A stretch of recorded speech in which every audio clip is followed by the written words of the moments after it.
Hello guys, मेरा नाम अभिषेक राज है और आपका स्वागत है हमारे प्यारे चैनल योर स्टडीज पर। न्यूट्रिशन इन प्लांट्स के 4th लेक्चर में मैं आपको इस चैप्टर का क्विक रिकैप करवाऊंगा और इस चैप्टर के बारे में कुछ इम्पोर्टेंट पॉइंट्स बताऊंगा।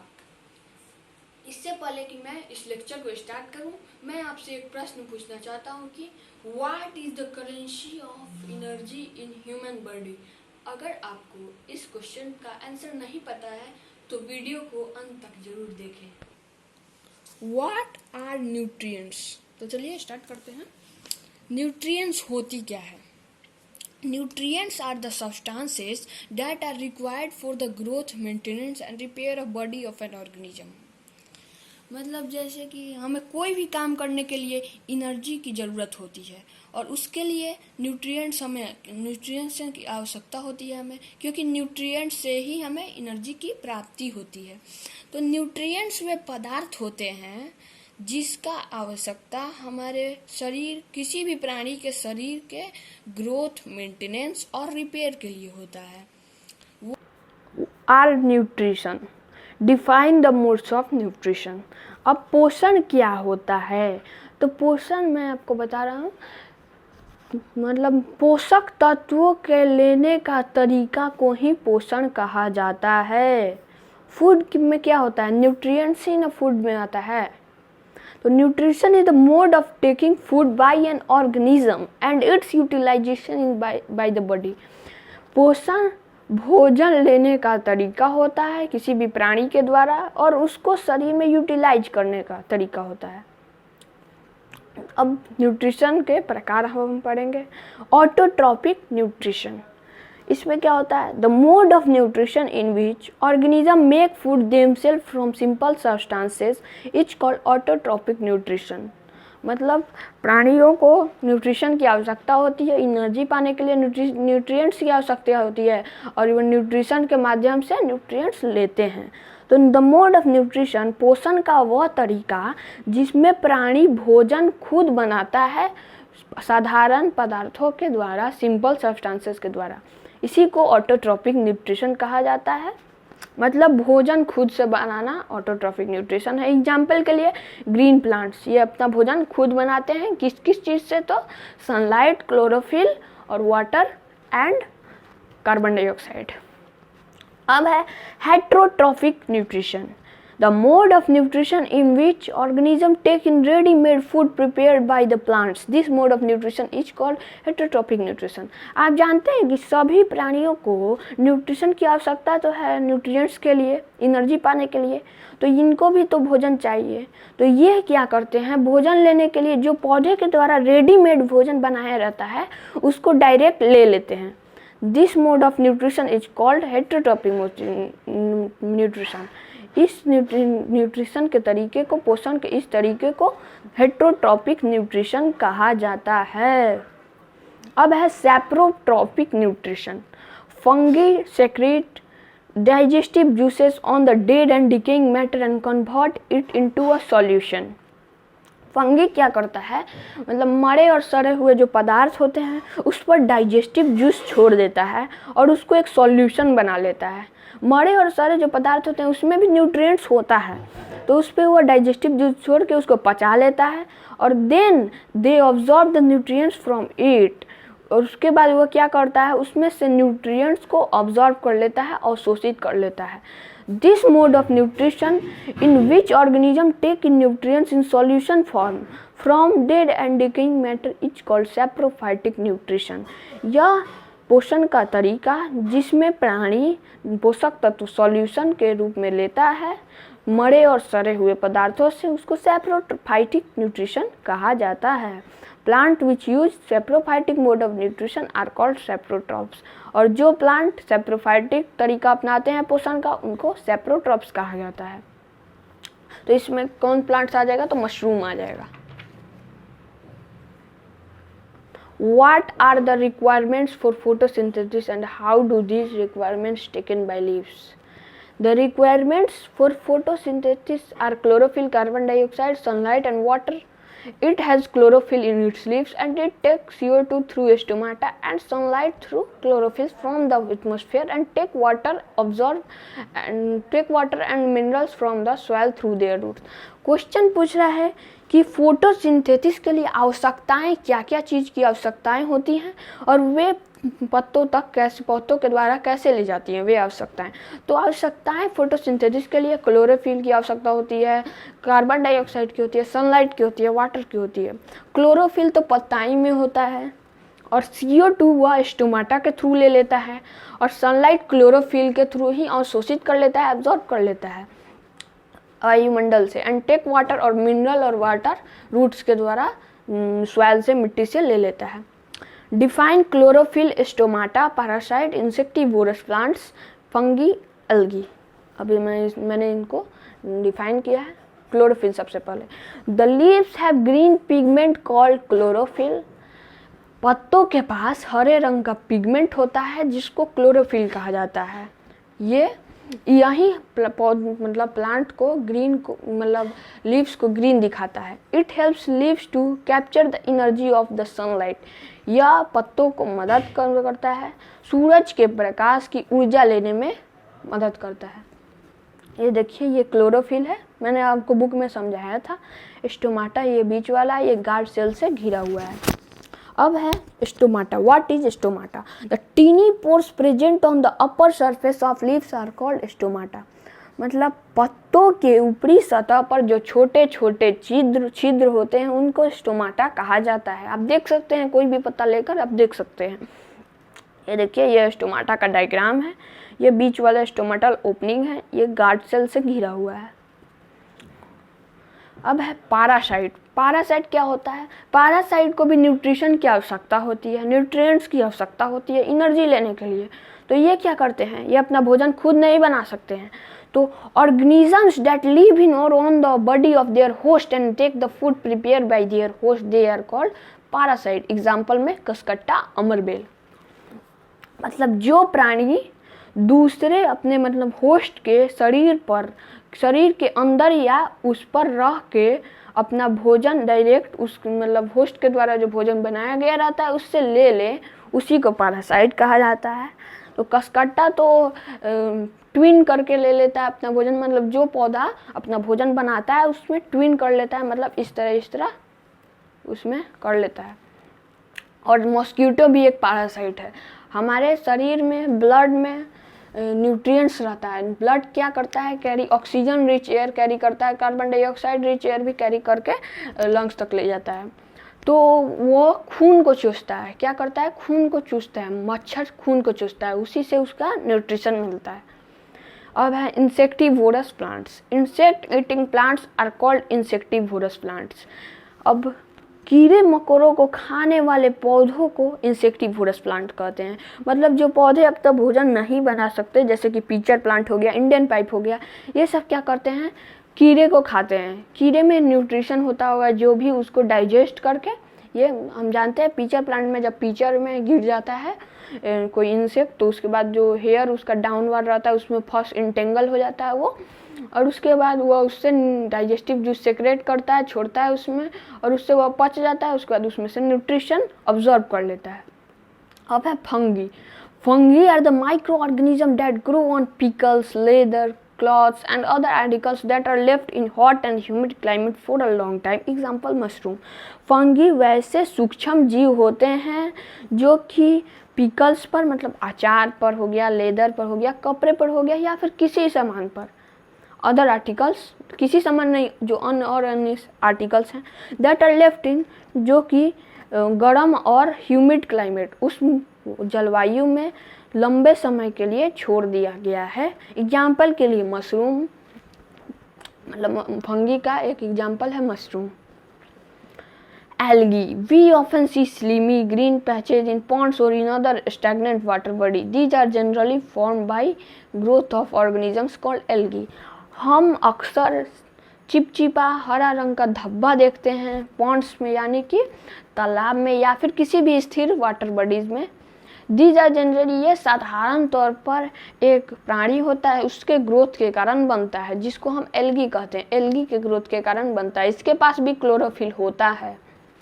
वाई डज द, अब ये पॉइंट है, why does the process of making food of plants is called photosynthesis. मतलब पौधे के भोजन बनाने की प्रक्रिया को फोटोसिंथेसिस ही क्यों कहा जाता है? तो solar energy is used to synthesize food from carbon dioxide and water. सौर ऊर्जा का प्रयोग किया जाता है भोजन बनाने के लिए कार्बन डाइऑक्साइड और पानी से। Since the synthesis of food occurs in the presence of sunlight, it is called the photosynthesis. चूँकि जो भोजन बनाने की प्रक्रिया है वह सूरज के प्रकाश के उपस्थिति में ही संभव है, इसलिए इसको फोटोसिंथेसिस कहा जाता है। Photo means light, synthesis means to combine, मतलब प्रकाश के मिलने से, लाइट टू कंबाइन, प्रकाश के मिलने से। In which form plant store carbohydrate, किस रूप में पौधा कार्बोहाइड्रेट को रखता है? तो स्टार्च के रूप में रखता है। अगला क्वेश्चन है, how does plant obtain nitrogen, पौधा नाइट्रोजन को कैसे पाता है, प्राप्त करता है? तो soil has certain bacteria called rhizobium bacteria that convert gaseous nitrogen into a soluble form and release it into the soil. मिट्टी के पास एक खास तरह का बैक्टीरिया होता है जिसको हम राइजोबियम बैक्टीरिया कहते हैं, जो कि गैसियस नाइट्रोजन को एक घुलनशील रूप में बदल देता है और उसको मिट्टी में छोड़ देता है। यही जो सॉल्यूबल फॉर्म होता है वह प्लांट्स के द्वारा ऑब्जर्व किया जाता है, पानी के साथ ही ऑब्जर्व कर लिया जाता है। और नाइट्रोजन क्या, मतलब प्रोटीन में नाइट्रोजन होता है। What is symbiotic relationship? Symbiotic relationship क्या होता है? Some organism live together and share shelter and nutrients. कुछ ऑर्गेनिज्म होते हैं जो कि साथ साथ रहते हैं और अपना शेल्टर और पोषक तत्वों को शेयर करते हैं, यही सिम्बायोटिक रिलेशनशिप कहलाता है। मतलब जैसे कि आप समझ लीजिए ए एक प्राणी है और बी एक प्राणी है। ए के पास क्लोरोफिल है ही नहीं, तो वो सनलाइट को कैसे ऑब्जर्व करेगा? तो बी के पास मान लीजिए क्लोरोफिल है, तो वो सनलाइट उसके पास आ रहा है, मतलब वो ऑब्जर्व कर ले रहा है सनलाइट, और वो वाटर मिनरल को नहीं ऑब्जर्व कर रहा है बी। तो ए क्या करेगा? ए अपना वाटर मिनरल उसको दे देगा और बी क्या करेगा? उससे अपना भोजन बनाएगा और उसको भी शेयर कर देगा और शेल्टर भी शेयर करेगा। यही होता है सिम्बायोटिक रिलेशनशिप। हाउ डज, इसके लिए मैंने 2 एग्जाम्पल बनाए हैं, अब देख लीजिए। हाउ डज एन अलगा and A fungus make symbiotic relationship? अलगा और फंक्शन सिम्बायोटिक रिलेशनशिप कैसे बनाते हैं? इन organisms called lichens, a chlorophyll containing partner which is an alga and a fungus lived together. Organism जिसमें लीचेंस, एक ऑर्गेनिजम्स होते हैं, प्राणियों को लीचेंस कहा जाता है एक तरह के, एक क्लोरोफिल कंटेनिंग पार्टनर, मतलब एक क्लोरोफिल रखने वाले पार्टनर होते हैं जो कि एक अलगा है और एक फंगस साथ साथ रहते हैं। The fungus provide shelter, water and mineral to the alga. क्योंकि फंगस के पास क्लोरोफिल नहीं होता है तो वो क्या करता है? शेल्टर और वाटर और मिनरल्स अलगा को देता है, और रिटर्न में अलगा के पास तो क्लोरोफिल होता है तो उससे भोजन प्रिपेयर कर लेता है, अपना भोजन बना लेता है, और जो भोजन बनाता है उसको शेयर कर देता है। प्रोवाइड फूड, द अलगा provide food which is prepared by photosynthesis, जो फोटोसिंथेसिस के द्वारा जो वह भोजन बनाता है उसको प्रोवाइड कर देता है। How does rhizobium bacteria and plants make symbiotic relationship? अब राइजोबियम बैक्टीरिया और प्लांट कैसे सिम्बायोटिक रिलेशनशिप बनाते हैं? The bacterium called rhizobium can take atmospheric nitrogen and convert it into a soluble form, but rhizobium cannot make its own food, so it lives in the roots of leguminous plants and provide them with nitrogen. In return, the plants provide food and shelter to the bacteria. In this way, they make a symbiotic relationship. मतलब कि bacteria होता है rhizobium, इसके पास chlorophyll भी नहीं होता है, तो ये क्या करे? अपना भोजन तो बना नहीं सकता है, तो ये बैक्टीरिया क्या करता है? एटमॉस्फेरिक नाइट्रोजन को ले लेता है और उसको घुलनशील रूप में बदल देता है, और यह अपना भोजन तो नहीं बना सकता है, तो यह रूट्स, लेग्यूमिनस प्लांट के रूट्स में रहता है, उनके जड़ में रहता है और उनको नाइट्रोजन देता है, और रिटर्न में प्लांट उससे भोजन बनाकर उसको वापस, मतलब थोड़ा मोड़ा भोजन उसको शेयर कर देते हैं और आश्रय भी शेयर करते हैं। इस तरीके से ये भी सिम्बायोटिक रिलेशनशिप बनाते हैं। अब चलिए सेल के बारे में पढ़ा जाए। ये सेल है हमारा, ये न्यूक्लियस है, न्यूक्लियस ये जो गाढ़ा गाढ़ा दिख रहा होगा ये न्यूक्लियस है। सबसे बड़ा ऑर्गेनेलिस होता है सेल का न्यूक्लियस, और ये जो छोटा छोटा बूंद के टाइप का दिख रहा होगा इसको साइटोप्लाज्म कहा जाता है। और ये चारों ओर से जो घिरा हुआ है सेल उसको सेल मेम्ब्रेन कहा जाता है। अभी हम इसको डिफाइन करेंगे। The bodies of living organism are made up of tiny units called cell. जीवित प्राणियों का लिविंग ऑर्गेनिज्म का जो शरीर होता है वह छोटे छोटे इकाई से बना होता है जिसको सेल्स कहा जाता है, कोशिका कहा जाता है। The cell is enclosed by a thin outer boundary called the cell membrane. जो कोशिका होता है वह एक पतले से बाहर से घिरे हुए बाउंड्री से घिरा रहता है जिसको सेल मेम्ब्रेन कहा जाता है। बहुत से सेल्स के पास, कोशिकाओं के पास एक डिस्टेंस, एक बड़ा बीच में दिखता हुआ एक स्फेरिकल स्ट्रक्चर होता है जिसको हम न्यूक्लियस कहते हैं। यही है न्यूक्लियस। न्यूक्लियस एक जेली की तरह सब्सटेंस होता है, पदार्थ होता है, उसके द्वारा घिरा होता है न्यूक्लियस, उसको साइटोप्लाज्म कहते हैं। और organelles are tiny cellular structure inside a cell and perform specific function. Organelles छोटे छोटे सेलुलर स्ट्रक्चर होते हैं सेल के अंदर और स्पेसिफिक फंक्शन कहते हैं। जैसे कि हमारे शरीर में पार्ट्स होते हैं उनका अलग अलग फंक्शन रहता है, उसी तरह इसको सेल के भाग को ऑर्गेनेलिस बोलते हैं। न्यूक्लियस ऑर्गेनेलिस है, साइटोप्लाज्म ऑर्गेनेलिस है, सेल मेम्ब्रेन ऑर्गेनेलिस है। यही। अब एक और पॉइंट है कि plant also need protein and fat. Plant को प्रोटीन और फैट्स की आवश्यकता भी होती है, हमने बुक में पढ़ा था। They take protein in the form of nitrogen. ये प्रोटीन नाइट्रोजन के फॉर्म में लेते हैं। How does plant make carbohydrate. अब प्लांट अपना कार्बोहाइड्रेट कैसे बनाता है, तो human exhale CO2 in the air and plant takes the CO2 through stomata and absorb water through roots and make carbohydrate. मानव क्या करता है, CO2 को हवा में छोड़ता है और पौधा उस CO2 को स्टोमाटा के थ्रू ले लेता है and absorb water through roots and make carbohydrate. और पानी को रूट से, मतलब सॉइल से, मिट्टी से, रूट्स के जड़ के द्वारा ले लेता है पानी को और कार्बोहाइड्रेट बना लेता है। हम जानते हैं कार्बोहाइड्रेट किस किस चीज़ का बना होता है। कार्बन, यहाँ पे मैंने लिखा हुआ है कार्बन, हाइड्रोजन एंड ऑक्सीजन। अब इम्पोर्टेंट पॉइंट्स पर हम आते हैं। देखिए, anything that uses energy to perform life functions are called living organism. कोई भी चीज़ जो ऊर्जा का प्रयोग जीवन के फंक्शंस को करने के लिए करता है उसको लिविंग ऑर्गेनिजम्स कहा जाता है। जैसे कि हम न्यूट्रिएंट्स लेते हैं, न्यूट्रिशन के द्वारा न्यूट्रिएंट्स लेते हैं और वो न्यूट्रिशन जाके हमारे पेट में पचता है, उसके बाद एनर्जी रिलीज होता है। एनर्जी से हम किसी चीज़ को धक्का देते हैं तो उसमें एनर्जी लगता है, चाहे दौड़ते हैं तो उसमें एनर्जी लगता है, खाते हैं, हर चीज़ में एनर्जी लगता है। तो ये लाइफ फंक्शन है, हमारे लाइफ के काम है, जीवन के काम है, उसको हम परफॉर्म कर रहे हैं ऊर्जा के मदद से, ऊर्जा के प्रयोग करके हम उसको परफॉर्म कर रहे हैं, इसलिए हम लिविंग ऑर्गेनिज्म हुए। इसी तरह सब प्राणियों में होता है। अब है all humans have a particular pigment called melanin in their skin to protect skin from the harmful rays of the sun। बहुत मतलब सभी मानवों के पास एक खास तरह का पिगमेंट होता है जिसको मेलानिन कहा जाता है। मेलानिन उनके स्किन में, चमड़े में, जो उनके स्किन को बचाता है सूरज के हार्मफुल रेज से। Near the equator gets more intensity than the other areas due to curvature of Earth। जो इक्वेटर के नज़दीक एरिया होता है वो ज़्यादा इंटेंसिटी वहाँ पे पड़ता है अदर एरियाज से, अन्य क्षेत्र से ज़्यादा इंटेंसिटी वहाँ पर रहता है। क्यों, तो कर्वेचर ऑफ अर्थ। आप सोच रहे होंगे इक्वेटर पे पड़ना चाहिए, मतलब भूमध्य रेखा पर पड़ना चाहिए सबसे ज़्यादा हीट, लेकिन नहीं। क्यों नहीं पड़ना पड़ेगा, क्योंकि पृथ्वी 23.5 डिग्री पर टिल्टेड रहता है, झुका हुआ रहता है, इसीलिए। अब मैं अब उस सवाल का जवाब देने वाला हूँ जो मैंने लेक्चर के शुरुआत में पूछा था।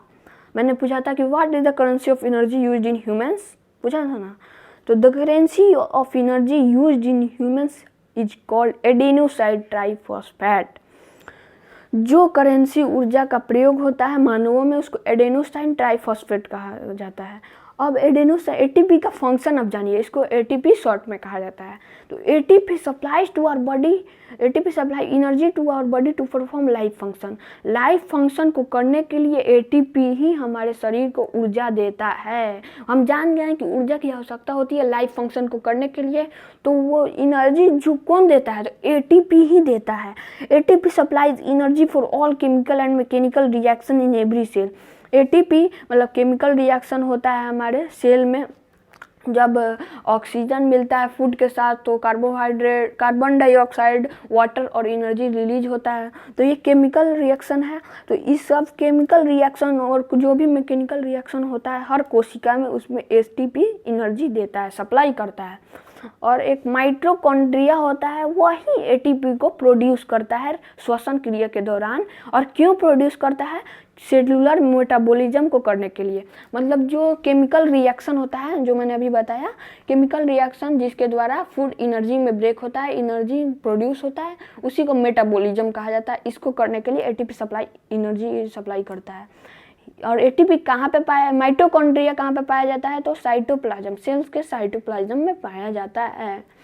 और अब प्लांट्स के न्यूट्रिएंट्स जान लीजिए आप। नाइट्रोजन हो गया, मैक्रोन्यूट्रिएंट्स। प्लांट के न्यूट्रिएंट दो प्रकार के होते हैं, मैक्रोन्यूट्रिएंट्स, माइक्रोन्यूट्रिएंट्स। नाइट्रोजन हो गया मैक्रोन्यूट्रिएंट्स, मैग्नीशियम हो गया, फास्फोरस हो गया, पोटेशियम हो गया, कैल्शियम हो गया, सल्फर हो गया, ये मैक्रोन्यूट्रिएंट्स है। और माइक्रोन्यूट्रिएंट्स हो गया boron, chlorine, manganese, copper, iron and zinc. यहाँ पर हमारा चैप्टर ख़त्म होता है। अगले लेक्चर से हम नया चैप्टर शुरू करेंगे, nutrition animals. So thank you.